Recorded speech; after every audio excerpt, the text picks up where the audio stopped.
उपवर्गीकरणाच्या विरोधात समितीचे संयोजक लक्ष्मीकांत शिंदेंनी मुंबईत होणाऱ्या मोर्चात बीड जिल्ह्यातून मोठ्या संख्येने सामील होण्याचे केले आवाहन। यावेळी संदीप उपरे, महालिंग निकाळजे, माणिक वाघमारे, ॲडव्होकेट चंद्रवदन जाधव, ॲडव्होकेट हनुमंत कांबळे, अमरसिंग ढाका, पुरुषोत्तम वीर, सतीश कापसे, धर्मराज मुजमुले, प्राध्यापक संजय साठे, कचूर तोपे यांची उपस्थिती होती। काय म्हणाले पाहूया। आज बीड या ठिकाणी आपले नेते आरक्षण उपवर्गीकरण विरोधी जी संयोजन समिती आहे तिचे संयोजक माननीय लक्ष्मणराव शिंदे साहेब हे बीड येथील दौऱ्यावर आले होते। ते गेली 21 तारखेपासून ते आपले नेते आनंदराज आंबेडकर साहेब यांनी जो 30 तारखेला जो आपला मुंबईला मोर्चा पुकारलेला आहे त्या अनुषंगाने ते संपूर्ण महाराष्ट्रभर जनजागृती करीत आहेत। तर ते या ठिकाणी आलेले आहेत। त्यांनी काल चांगलं असं मार्गदर्शन केलेलं आहे, परंतु आज त्यांची भूमिका काय आहे ते थोडक्यात आपल्याला सांगतील। जय भीम, नमो बुद्धाय। मी लक्ष्मीकांत एकनाथराव शिंदे, राहणार पूर्णा, जिल्हा परभणी येथील रहिवासी आहे। 25 सप्टेंबर 2014 रोजी पूज्य बंधू उपगुप्त महातेरो यांच्या उपस्थितीमध्ये मी जाहीर बौद्ध धर्माची दीक्षा घेऊन ही चळवळ गतिमान करण्यासाठी मी महाराष्ट्रामध्ये काम करत आहे। आमचे मार्गदर्शक आदरणीय जी दादा कांबळे यांच्या तालमीमध्ये वाढून मी महाराष्ट्रामध्ये 29 धम्मदीक्षेचे कार्यक्रम केलेले आहेत। आज महाराष्ट्रामध्ये अशी परिस्थिती निर्माण झालेली आहे की अनुसूचित जातीमध्ये अ ब कड ही वर्गवारी करण्याचा षडयंत्राचा भाग इथला मनुवादी व्यवस्था करत आहे।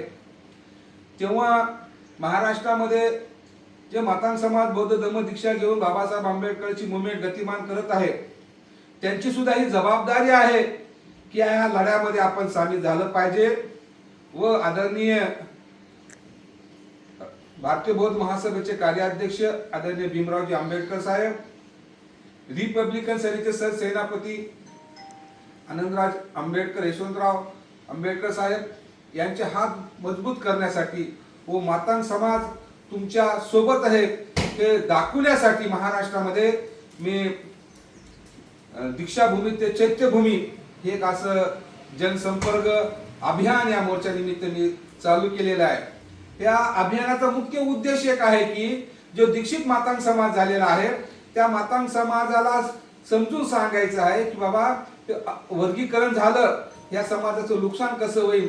बाबासाहेबांना आम्हाला एससी कॅटेगरीमध्ये जे टाकलेलं आहे ती एससी कॅटेगरीची तोडफोड झाल्याच्या नंतर इथला जो भाईचारा आहे हे कमी कसा होईल आणि याच्यामध्ये आपण एक जिन्स एक संघ राहायला पाहिजे, हा मुख्य उद्देश या मोर्चामध्ये आहे। मला एक म्हणायचं आहे की आज मातांग समाजाची आर्थिक परिस्थिती नाजूक आहे, माहिती आहे मला, कारण की मी त्या जातीतून आलो याची मला जाण आहे।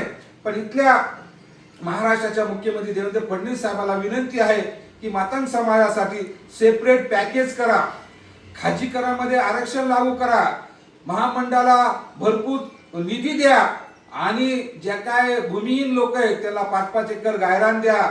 जे काही समाज कल्याण मध्ये उद्योगासाठी जे काही निधी असते, उद्योगासाठी तुमच्याकडे फंड असतात ते सेपरेट मातांग समाजाला द्या। मातांग समाजाची प्रगती झाली पाहिजे आणि जो समाज प्रगती झाली तो समाजाचे लेकरं शिकतात, सवरतात, ही अतिशय महत्वाची गोष्ट आहे। आणि बौद्ध आणि मातांगामध्ये हे तेढ निर्माण करायचं जे काम इथली मनुवादी व्यवस्था करते, ह्या व्यवस्थेला हाणून पाडायचं असेल तर सर्व दीक्षित मातांग समाजाने येत्या 30 जून 2026 रोजी मुंबई येथे विधान भवनावर जे प्रचंड मोर्चा निघणार आहे त्या मोर्चामध्ये आपली सुद्धा सहभागी नोंद करावी एवढं तुम्हाला या ठिकाणी बोलतो। सर्वांना जय भीम, जय संविधान।